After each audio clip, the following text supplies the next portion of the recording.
নমস্কার, রিপাবলিক বাংলায় আপনাদের সবাইকে আরও একবার স্বাগত। বাংলার প্রাইম টাইম নিয়ে আমি ঈশান দেব রয়েছি আপনাদের সঙ্গে, আমার সঙ্গে রয়েছে সৃজিতাও। যে পথে দীর্ঘদিন ধরে খুব মসৃণভাবে হেঁটে এসেছেন, কোথাও কোনো হোঁচট খেতে হয়নি, যে বাজারে একাধিপত্য নিয়ে ব্যবসা করে গিয়েছেন বছরের পর বছর, দশকের পর দশক, বিপুল মুনাফা করেছেন, যে দেশকে, যে রাষ্ট্রকে, যে দেশের বিপুল সংখ্যক মানুষকে, জনসংখ্যাকে শুধুমাত্র বাজারের দৃষ্টিতে দেখে এসেছেন, সবাইকে শুধু বাজার মনে করেছেন, ব্যবসা দেখেছেন, মুনাফা দেখেছেন, যাদের চোখের দিকে তাকিয়ে তারা যদি হঠাৎ চোখে চোখ রেখে কথা বলতে শুরু করে, তারা যদি হঠাৎ সুনির্দিষ্ট সম্মানটা দাবি করে, তারা যদি হঠাৎ স্বনির্ভর হতে চায় আর স্বনির্ভরতার পথে বাধা দিলে তারা যদি তর্জনীটা উঁচু করে সতর্ক বার্তা দিতে চায় যে আমাদের স্বাধীনতায়, আমাদের সার্বভৌমত্বে হস্তক্ষেপ করতে এসো না, তাহলে খুব সমস্যা হয়, হজম হতে চায় না, বদহজম হয়ে যায়। মনে হয় যাদেরকে পদানত করে রেখেছিলাম, যাদেরকে দীর্ঘদিন দশকের পর দশক ধরে সাবঅর্ডিনেট করে রেখেছিলাম, মানে আমাদের অধীনস্থ করে রেখেছিলাম, আমাদের উপর নির্ভরশীল করে রেখেছিলাম, তারা হঠাৎ এখন বিশ্বগুরু হতে চাইবে, সেটা কি করে মেনে নেব? বিশ্বগুরু আমরা এখন হতে চাইছি এমন নয়, ভারত আবার জগত সভায় শ্রেষ্ঠ আসন লবে, এই গান আজকের নয়। আর যে সময় দাঁড়িয়ে এই গান বা এই কাব্য লেখা হয়েছিল, সেই সময় আসলে এই কথাই কাব্যকার বলেছিলেন যে জগৎ সভায় একদিন যেমন ভারত শ্রেষ্ঠ ছিল, আমরা বিশ্বাস রাখি ভবিষ্যতেও গিয়ে কখনো আবার ভারত সেই শ্রেষ্ঠত্বের মঞ্চে পৌঁছে যাবে।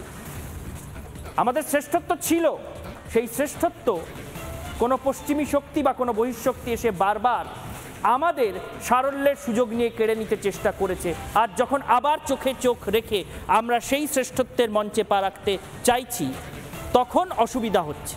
গত দুদিন ধরে আমরা দেখিয়েছি যে ভারতে কিভাবে অশান্তি তৈরির ছক কষা হচ্ছে মার্কিন যুক্তরাষ্ট্রের মাটিতে বসে। সেই ছকগুলো কিভাবে তৈরি হচ্ছে সেটা আমরা দেখিয়েছি, কিন্তু এর নেপথ্যে কারণ কি কি, সেই কারণগুলো আজ বিশদে আপনাদের দেখাবো আমি আর সৃজিতা। जब भारतीयों की प्रगति होती है तो विश्व के विकास को भी गति मिलती है।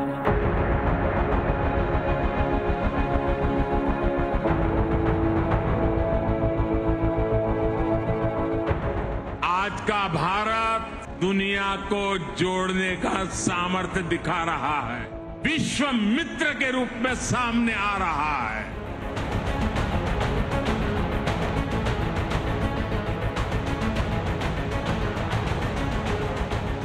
जब भारत आगे बढ़ता है तो विश्व आगे बढ़ता है।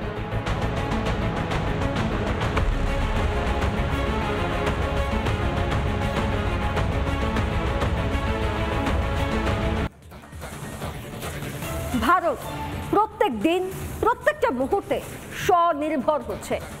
ভারত পেট্রোল ডিজেলের ব্যবহার কমিয়ে ব্যাটারি চালিত গাড়ির জন্য কোনো এলন মাস্কের উপরে নির্ভর করে না, বরং দেশীয় প্রযুক্তিতে দেশের গাড়ি তৈরি করা হয়। ভারত কালো সোনা কেনার জন্য আমেরিকা দ্বারা নিয়ন্ত্রিত কোনো দেশ থেকে তেল কেনে না। ভারত নিজের প্রয়োজন মতো রাশিয়া অথবা ইরান থেকে ডলারে মূল্য নির্ধারণ না করে দেশীয় মুদ্রায় তেল নেয়। ভারত আমেরিকার চাপে পড়ে কোনো অস্ত্র কেনে না, নিজের দরে, নিজের প্রয়োজন অনুযায়ী যেখান থেকে প্রয়োজন ঠিক সেখান থেকেই অস্ত্র কেনে। এ তো মহাবিপর্যয়। মার্কিন রাষ্ট্রের বড় বড় ঘুঘুর বাসায় বসে থাকা প্রভাবশালী ঘুঘুরা ভারতের অর্থনীতি, বাণিজ্য নীতি, বিদেশ নীতিকে নিয়ন্ত্রণ করতে চায়, কিন্তু কোনোভাবেই সেটা পারছে না। এটা তো মোটেই সহ্য হয় না আমেরিকার কাজ দিকে দিকে অস্ত্র বিক্রি করে বেড়ানো, সেটা যে উপায়তেই হোক না কেন। আমেরিকা চায় সবার উপর দাদাগিরি করতে, কিন্তু ভারত তা মানে না। বরং বিগত 10 বছরে গোটা বিশ্ব জুড়ে বন্ধুত্বের বার্তা অত্যন্ত জোরালোভাবে ভারত দিয়ে এসেছে। শ্রীলঙ্কার পাশে দাঁড়ানো, মালদ্বীপের সাময়িক সমস্যা হলেও পরবর্তীতে মালদ্বীপ নিজেই বন্ধুত্বের হাত বাড়ায়। জলদস্যুদের হাত থেকে বহু জাহাজকে রক্ষা করতে ভারত সবার আগে এগিয়ে এসেছে। এরকম বিদেশ নীতি হলে তো আমেরিকার সমস্যা। এমন একটা দেশ যার নিজের কোনো বিদেশ নীতি নেই, বরং শুধু ধান্দা নীতি আছে, তার ভারতের এই রূপ দেখলে বড্ড গাত্রদাহ হয়। আর তাই জন্যই একটা গোটা দেশের ভিতরে ভিতরে নৈরাজ্য সৃষ্টি করতে এক মুহূর্ত অপেক্ষা করে না আমেরিকা।